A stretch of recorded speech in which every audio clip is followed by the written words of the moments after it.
Welcome back dear students. आइए दोस्तों, अब हम लोग मिरर फार्मूला पे न्यूमेरिकल सॉल्व करते हैं। आइए हम लोग एक ये अप्रोच लेकर के चलते हैं कि न्यूमेरिकल सॉल्व कैसे किए जाते हैं। तो मैं इस वीडियोज में आप सबको बहुत ही विस्तार से, बहुत ही एक्सप्लेनेशन से आप सबको समझाने वाला हूं कि एक्चुअली में आप सबको न्यूमेरिकल लगाना कैसे है, आपको न्यूमेरिकल लगाने के लिए बेस्ट अप्रोच क्या होनी चाहिए। तो अगर आप सबको देखना है तो इस वीडियो में बने रहें। आइए समझते हैं दोस्तों, क्वेश्चन क्या रहेगा मेरे प्यारे भाई। क्वेश्चन हमारा कुछ इस प्रकार से रहेगा। क्वेश्चन क्या रहेगा? An object is placed at 30 centimeter in front of a concave mirror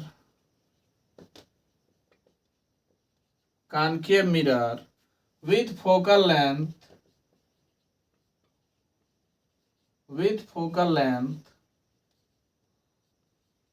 20 centimeter. Find the position of image formed by mirror. Also find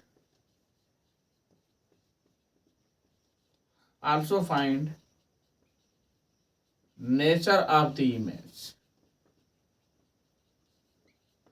Draw a related ray diagram.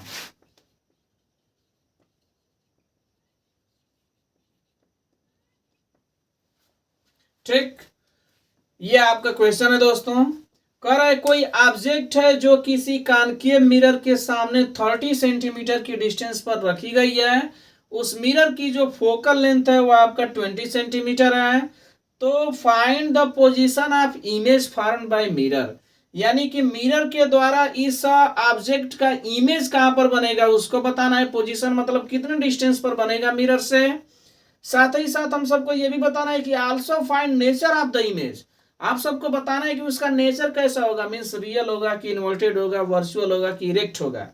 और ड्रा अ रिलेटेड रे diagram, आप सबको उससे related रे diagram भी खींचना है। आप सबको ये सारी चीजें आनी चाहिए। तो आइए दोस्तों हम लोग इसका सॉल्यूशन देखते हैं, कैसे इसको हम लोग सॉल्व करेंगे मेरे प्यारे भाई। समझिएगा, सबसे पहले हम लोग यहाँ पर टाइप करेंगे मिरर। सबसे पहले क्या टाइप करेंगे? मिरर। मिरर क्या गिवन इंफॉर्मेशन क्या है, मिरर क्या कौन सा दे रखा है। तो मिरर कौन सा दे रखा है?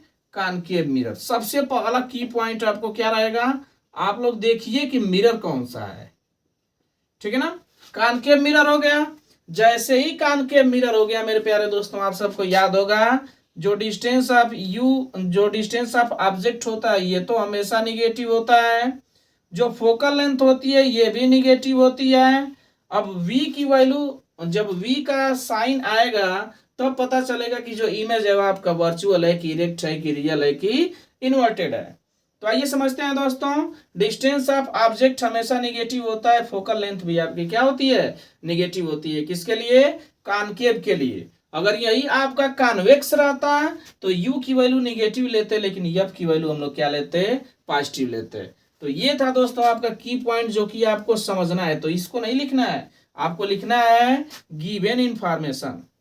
आपको क्या लिखना है? गिवन।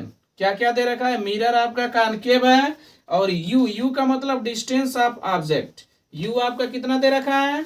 तो यू आपका दे रखा है 30 सेंटीमीटर। 30 सेंटीमीटर की डिस्टेंस पे रखी गई है, लेकिन यू हमेशा किस में होता है? माइनस में होता है। तो हम लोग यहाँ पर क्या लेंगे? -30 सेंटीमीटर। साथ ही साथ फोकल लेंथ दे रखा है, फोकल लेंथ एफ, और कॉनकेव मिरर की फोकल लेंथ निगेटिव होती है तो माइनस में लगाएंगे। फोकल लेंथ कितना दे रखा है? 20 सेंटीमीटर। हम लोगों से पूछ रहा है कि डिस्टेंस ऑफ इमेज क्या होगा, यानी v की वैल्यू क्या होगी। तो मेरे प्यारे भाई हम लोग क्या करेंगे? तो हम लोग लगाएंगे यूजिंग मिरर फार्मूला। क्या करेंगे? Using mirror formula. Mirror formula का यूज करेंगे मेरे प्यारे भाई। मिरर फार्मूला क्या होता है? तो मिरर फार्मूला होता है 1/f is equal to 1/v plus 1/u। आइए देखते हैं दोस्तों, ये जितने भी वैल्यू है इन सबको इसमें पुट करते हैं। तो 1/f, f की वैल्यू -20 तो ये हो जाएगा -1/20 is equal to 1/v, v की वैल्यू तो हमको फाइंड आउट करनी है 1/u, u की वैल्यू -1/30 है, यहाँ से हो जाएगा -1/30। ठीक, अब ये क्या होगा, ये माइनस है इधर आएगा तो प्लस हो जाएगा, यानी 1/30 प्लस हो गया -1/20 इज इक्वल टू 1/v। अब इसको तो आप लोग सॉल्व कर ही सकते हैं। 30 और 20 का एलसीएम क्या होगा? 30 और 20 का एलसीएम 60, कितना हो जाएगा? 60 हो जाएगा, 60 हो जाएगा, और इससे हम लोग डिवाइड करेंगे 2 बार जाएगा, इससे डिवाइड करेंगे 3 बार जाएगा, इज इक्वल टू 1/v। तो ये कितना आया दोस्तों? ये आ गया -1/60 इज इक्वल टू 1/v, या फिर v इज इक्वल टू हो जाएगा आपका -60 सेंटीमीटर। इसको उल्टा कर देंगे या फिर क्रॉस मल्टीप्लाई कर देंगे, तो v इक्वल टू कितना आ गया? -60 सेंटीमीटर आ गया। समझना दोस्तों, v इज इक्वल टू आया है -60 सेंटीमीटर। इसका मतलब क्या है? निगेटिव सिंबल आ गया ना, v की वैल्यू क्या आई? निगेटिव आई। निगेटिव सिंबल ये दिखा रहा है कि जो इमेज है ये आपका कैसा है? रियल है और इन्वर्टेड है। निगेटिव सिंबल क्या दिखा रहा है? जो इमेज है वो आपका रियल है और इन्वर्टेड है, 60 सेंटीमीटर की डिस्टेंस पर बनेगा। ठीक ना? आइए रे डायग्राम इसका खींच देते हैं दोस्तों, समझते हैं। रे डायग्राम भी आप लोगों को समझना चाहिए क्योंकि रे डायग्राम भी आता है। ठीक, तो रफली रे डायग्राम तो हर किसी को आना चाहिए। ये रहा आपका कॉनकेव मिरर। ये कौन सा मिरर है? कॉनकेव मिरर है। ये इसका पोल है, इधर आपका फोकस रहेगा, इधर आपका सेंटर ऑफ कर्वेचर रहेगा। कह रहा है कि जो फोकस है ये आपका 20 है। फोकस कितना है? 20 है, यानी ये जो है आपका 20 सेंटीमीटर है। ठीक ना? तो जब फोकस 20 है तो रेडियस ऑफ कर्वेचर कितना रहा होगा? अरे इसका 2 गुना, तो 20 है तो ये कितना हो जाएगा? 40 सेंटीमीटर हो जाएगा। ठीक है, उसके बाद कह रहा है कोई ऑब्जेक्ट है जो कि आपके कितने डिस्टेंस पर रखा जा रहा है? 30 सेंटीमीटर के, 30 सेंटीमीटर की दूरी पर रखा जा रहा है। इतनी दूरी 20 है, इतनी दूरी 40 है, यानी कि 30 आपका क्या होगा? 20 से अधिक होगा और 40 से कम होगा। यानी जो ऑब्जेक्ट है वो कहाँ रखी गई होगी? सेंटर ऑफ कर्वेचर और फोकस के बीच रखी गई होगी। तो इसका इमेज बनाएंगे दोस्तों, तो कैसा बनेगा? पहली रे ऑफ लाइट जाएगी जो कि प्रिंसिपल एक्सिस के पैरेलल फोकस से होकर के जाएगी। सेकेंड रे ऑफ लाइट दोस्तों आपका फोकस से होकर के जाएगी। थोड़ा सा इसको हम लोग इरेज करते हैं आपको समझाने के लिए।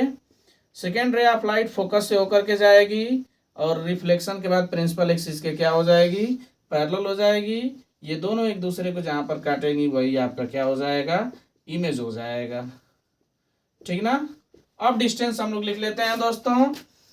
आपका फोकल लेंथ 20 सेंटीमीटर है, यानी ये वाला जो डिस्टेंस है ये आपका 20 है, और ये वाला आपका 40 है। 40 लिखने की ज़रूरत नहीं है, 30 लिख लेते हैं। यहाँ से लेकर के जो आपका ऑब्जेक्ट है, ऑब्जेक्ट डिस्टेंस आपका कितना है? 30 सेंटीमीटर है, और आपका इमेज डिस्टेंस कितना है? 60 सेंटीमीटर आया है। तो ये रहा दोस्तों आपका क्या? रे डायग्राम। आई होप आप सबको समझ आया होगा। अगर समझ आ रहा है मेरे प्यारे भाई तो आप लोग लाइक कीजिए, सब्सक्राइब कीजिए। अगर कोई सजेशन है तो अभी बताइए जिससे मैं और सुधार कर सकूं, अपने आप को इम्प्रूव कर सकूं। आज के लिए बस इतना ही। बहुत बहुत धन्यवाद। Thank you so much.